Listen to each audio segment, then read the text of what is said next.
భలే మంచి రోజు, పసందైన రోజు, వసంతాలు పూచే నేటి రోజు.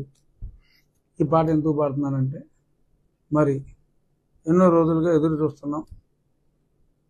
మరి కాదంబరి అనే నటిని అతి దారుణంగా మరి ఒక నాయకుడి కోరిక తీర్చడం కోసం, అంటే ఆదేశాన్ని పాటించడం కోసం అక్రమార్కులుగా ముగ్గురు ఐపీఎస్లు తయారై మరి వారి కింద అధికారులని వారి నిమిత్త మాత్రులు ఈ ముగ్గురు ఐపీఎస్లు కీలక పాత్ర వహించి మరి అక్కడి నుంచి ఎత్తుకొచ్చి ఈరోజు సాక్షిలో రాశాడు, అబ్బాబ్బాబ్బా మేము అందరినీ చెప్పి ఎత్తుకొచ్చాం, ఇక్కడ కూడా మేజిస్ట్రేట్ దగ్గరికి తీసుకెళ్ళాం. ఎన్ని ఎవరికి తెలియని వ్యవహారాలు వీళ్ళు మేజిస్ట్రేట్ దగ్గరికి తీసుకెళ్లారు. ఎన్ని మేనేజ్మెంట్ సర్వీసెస్ నేమ్సేక్ ఉంటుంది, ఆ మేజిస్ట్రేట్ని బెదిరిస్తారు, అన్నీ మేనేజ్ చేస్తారు. ఇవన్నీ నేను పడినున్నాయి కదా, నాకన్నా బాగా ఎవడ తెలుస్తుంది. అంత ఫ్రాడ్ కంపెనీ అది, అప్పుడు కంపెనీ. మరి వాళ్ళు ఆ అమ్మాయిని తీసుకొచ్చి దారుణంగా హింసించి కొన్ని అమ్మాయి కంప్లైంట్లో కూడా పెట్టలేకపోయింది.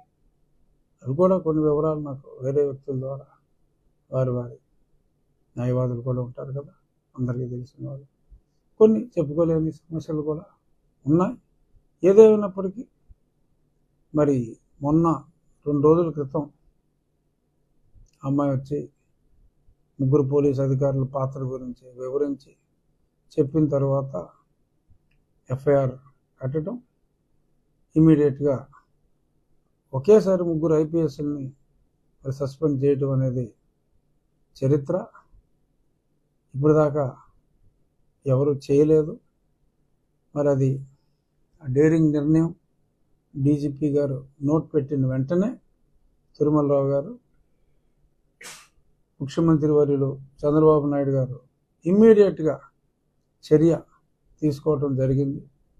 ఇదొక మంచి పరిణామం. ఎప్పుడైతే టీజీ స్థాయి అధికారి, ఐజీ స్థాయి అధికారి, ఒక ఎస్పీ నుంచి డిఐజీ అయ్యి హోదాలో ఉన్న గున్ని అనే ఒక ఆఫీసర్కి మరి ఇప్పుడు సస్పెన్షన్, ఏమో అరెస్ట్ కూడా ఉండొచ్చు త్వరలో. సాక్షిలో రాశాడు వీళ్ళు క్యాట్కి వెళ్తారని సమాచారం అని. సమాచారం ఏముంటుంది, సాక్షి మాట్లాడుకుంటూనే ఉంటారు. ఇప్పుడు ఆల్ క్రిమినల్స్ పుట్టు కదా, వాళ్ళు మాట్లాడుకుంటూనే ఉంటారు. బహుశా అడ్వైస్ చేసి ఉంటారు క్యాట్కి వెళ్ళమని. చూద్దాం క్యాట్కి వెళ్తే ఏమవుతుందో. ఎక్కడికి వెళ్ళినా మరి అన్యాయం పరిధి దాటి అసలు ఎఫ్ఐఆర్ బుక్ అవ్వకుండానే బొంబాయికి టికెట్లు బుక్ చేసుకుని, దానికి సాక్షులు ఏమంటారంటే వీళ్ళు బొంబాయికి టికెట్లు బుక్ చేసుకుంటే ప్రత్యేక విమానంలో వచ్చారని చెప్పి ఆవిడ కంప్లైంట్లో ఇచ్చింది. ప్రత్యేక విమానంలో వచ్చారా, ముందే బుక్ చేసుకుని వచ్చాడా అనేది అమ్మాయికి అనవసరం. విమానంలో ప్రత్యేకంగా వచ్చారని చెప్పి ఉండొచ్చు, దాన్ని ప్రత్యేక విమానం అని వీళ్ళు అనుకుని ఉండొచ్చు. ఏదేమైనా పాయింట్, ఎఫ్ఐఆర్ అవ్వకముందే ఈ పనికిమాలిన వాళ్ళు టికెట్లు ఎలా బుక్ చేసుకున్నారు. నా కేసులో కూడా సేమ్ టు సేమ్. ఎఫ్ఐఆర్ అక్కడ 10ంటికి అయితే ఎఫ్ఐఆర్ అవ్వకముందే బయలుదేరిపోయారు టీంలు నా దగ్గరికి. అప్పుడు సేమ్ అదే సీను అక్కడ కూడా. అక్కడ విమానం అంటే మళ్ళీ కొంచెం ముందు బుక్ చేసుకోవాలి కాబట్టి ముందు బుక్ చేసుకున్నారు. నా దగ్గర పురమాయింపులన్నీ 2 రోజుల ముందే రెడీ చేసుకుని, రంజాన్ రోజు కూడా ఏం పర్వాలేదు. సరే, by the way Milad un Nabi Mohammed prophet birthday జయంతి శుభాకాంక్షలు ముస్లిం సోదరులందరికీ. ఆ రోజు పవిత్రమైన రంజాన్ సెలవు దినం కూడా మరప్పుడు నన్ను లేపుపోయారు వీళ్ళు, ఆ విజయపాలన్నాడు. సో అలా ఇప్పుడు ఈ కేసులో ప్రారంభమైంది. మొన్నటిదాకా చంద్రబాబు నాయుడు గారు ఆలస్యం చేస్తున్నారు, ఇన్నాళ్ళ అన్యాయం చేసిన వాళ్ళని ఉపేక్షించడం అని చెప్పి చాలామంది మాట్లాడారు. అన్నిటికీ ధీటుగా దేనికైనా సమయం రావాలి, పద్ధతి ప్రకారం జరగాలి, కక్షపూరితంగా జరగకూడదు. సో స్పష్టంగా ఒకసారి వచ్చిన తర్వాత అప్పటికే విజయవాడ కమిషనర్ డీటెయిల్డ్గా ఇన్వెస్టిగేషన్ చేసి అవన్నీ ఫ్రాడ్ అని తేలిన తర్వాత కుక్కల విద్యాసాగర్ మరి ఇచ్చిన కంప్లైంట్ అంతా ఫేక్, అది ఇల్లే లేని 2020లో కొన్న ఇల్లు 2000 అప్పటికే కన్స్ట్రక్షనే మొదలు కాని ఇల్లు 2018లోనే ఆ ఇంటి అడ్రస్తో ఒక ఫోర్జరీ డాక్యుమెంట్ని తయారు చేయడం. ఏ ఇద్దరికైతే మరి అమ్మ చూపిందో ఆ ఇద్దరు అసలు నాకు ఈ సంగతే తెలియదు, ఆ అమ్మాయి ఎవరో తెలియదు, మాకు అసలు సంబంధం లేదని చెప్పడం. ఇదంతా ఇన్వెస్టిగేషన్ చేసే వీళ్ళ పాత్రను చూసే ఆ ఎవిడెన్స్లు కలెక్ట్ చేసి కింద లెవెల్ ఆఫీసర్స్ దగ్గర సిస్టమేటిక్గా చేశారు. ఇదేమి గోపాలరావు చెప్పినట్టు అర్రీ బుర్రిగా ఏం చేయాల, చాలా సిస్టమేటిక్గా చేసిన వ్యవహారం.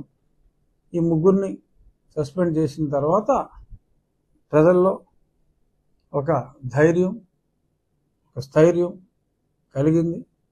అలా ఎవరిని కూడా ఉపేక్షించే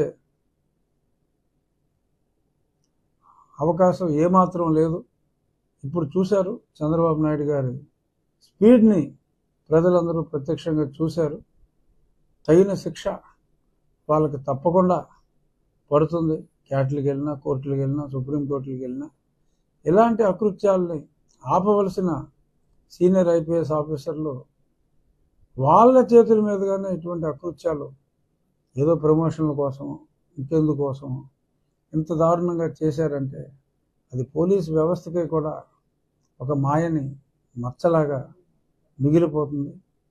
వాళ్ళని తగు విధంగా శిక్షించి ఎవరు తప్పు చేసినా సరే, ఆఖరికి తప్పు చేసింది డీజీ స్థాయి అధికారి అయినప్పటికీ కూడా శిక్షిస్తుంది ఈ ప్రభుత్వం అనే ఒక మంచి మెసేజ్ని ప్రజల్లోకి మరి నిన్న రాత్రి తీసుకొచ్చినందుకు మాటల వ్యక్తి కాదు చంద్రబాబు నాయుడు గారు, చేతల్లో చేసి చూపెట్టే వ్యక్తిని మరి వాళ్ళ తెలుగుదేశం కార్యకర్తలందరికీ కూడా ధైర్యాన్ని కలిగించినందుకు మా ముఖ్యమంత్రి గారికి నేను హృదయపూర్వక అభినందనలు తెలియజేస్తున్నాను. హృదయపూర్వక అభినందనలు తెలియజేస్తున్నాను మా ముఖ్యమంత్రి గారికి. సార్, ఇప్పుడు ఐపీఎస్ ని బదిలీ చేశారు, సస్పెండ్ చేశారు. అవును, మీ కేసు దాదాపు 4 సంవత్సరాల నుంచి వైసీపీతో పోరాడారు. మీ అక్రమ అరెస్టుల కానించి నేటి వరకు అంటే మేము వచ్చి 3 నెలలుగా అవునండి. కానీ అంత ఆ కేసులో ఉన్న పురోగతి మీ కేసులో ఎందుకు స్పీడ్ అవ్వట్లేదు అంటారు? కారణాలు ఏంటంటారు? కారణాలంటే అంటే ఇక్కడ అదంటే అక్కడ ఒక ఆడపిల్ల, అక్కడ స్పీడ్ లేకపోతే ప్రభుత్వానికి దారుణమైన చెడ్డ పేరు వస్తుంది. ఇంత అలరైన తర్వాత ఎంత స్పీడ్గా చేస్తే అంత మంచిది. నా విషయానికి వస్తే నో డౌట్ నిన్న మీరు అడిగినట్టుగానే ఇవాళ కూడా కొన్ని పేపర్లో కూడా జత్వానీ సంగతి సరే, మరి RRR సంగతి ఏంటి, అంత దారుణంగా హింసించారు. అక్కడ ఎఫ్ఐఆర్ అయ్యి 2 నెలలు దాటిపోయింది. 65 రోజులైంది నా ఎఫ్ఐఆర్ అయ్యి. జూలై 11 ఎఫ్ఐఆర్ అయింది. సో ఆగస్ట్ అయిపోయింది, సెప్టెంబర్ అయిపోయింది, 60 రోజులు అయిపోయింది. సో జూన్ 11 కంప్లైంట్ ఇచ్చా. 30 రోజులు స్టాట్యూటరీ కాబట్టి జూలై 11కి ఎఫ్ఐఆర్ అయింది. ఆ తర్వాత నన్ను కూడా నా స్టేట్మెంట్లు కూడా తీసుకోవడం జరిగింది. సవివరంగా నేను అన్నీ కూడా తెలియజేయటం జరిగింది. ఇప్పుడు డెఫినెట్గా ఐపీఎస్ ఆఫీసర్లని మీద చర్యలు తీసుకోవాలంటే చూచి చర్యలు తీసుకుంటారు. ఇప్పుడు ఎప్పుడైతే ముగ్గురులో ఒక క్యాండిడేట్ నా దాంట్లో క్యాండిడేటే సీతారామాంజనేయులు. సో ఆయన రెండిట్లోనూ ఉన్నారు కాబట్టి అది నా కేసులో కూడా నేను సాటిస్ఫై అవుతున్నా. కొంతవరకు ఇద్దరు అధికారుల్లో ఒక అధికారిని అయితే చర్యలు తీసుకున్నట్టుగా నేను భావిస్తున్నా. మేబీ రైట్ ఆర్ రాంగ్, అది నా భావన. బట్ ఇక్కడ పివి సునీల్ కుమార్ అనే దారుణమైన నేరస్తుడు ఉన్నాడు. దారుణం అండర్లైన్ చేస్తున్నా. మరి అతని ప్రమోషన్ కోసం మరి చాలా దారుణంగా వ్యవహరించిన తీరు నో వర్డ్స్ టు ఎక్స్ప్రెస్. నేను అతని రోల్ అనేది చాలా స్పష్టం. ఎఫ్ఐఆర్ ఎలా కట్టారు, ఏంటి, ఈ వివరాలన్నీ కూడా నాకు తెలిసి పోలీసులకు వివరాలన్నీ తెలుసు. కానీ ఆచితూచి అడిగేయటం కోసం అనుకుంటా ఆ విజయపాల్ని పట్టుకొని, అప్పుడు అడిషనల్ ఎస్పీ, ఎందుకంటే చెప్పింది ఈ పై అధికారులు, చేసింది ఈ అడిషనల్ ఎస్పీ, అంటే అక్కడ గున్ని రూల్ బహుశా ఈ విజయపాల్ ఆల్త్రూ ఉన్నాడు. ఆ సెక్యూరిటీని బయటికి లాగేసింది అతను, చేసిందంతా అతను పట్టుకుంటే అన్నీ తెలుస్తాయి.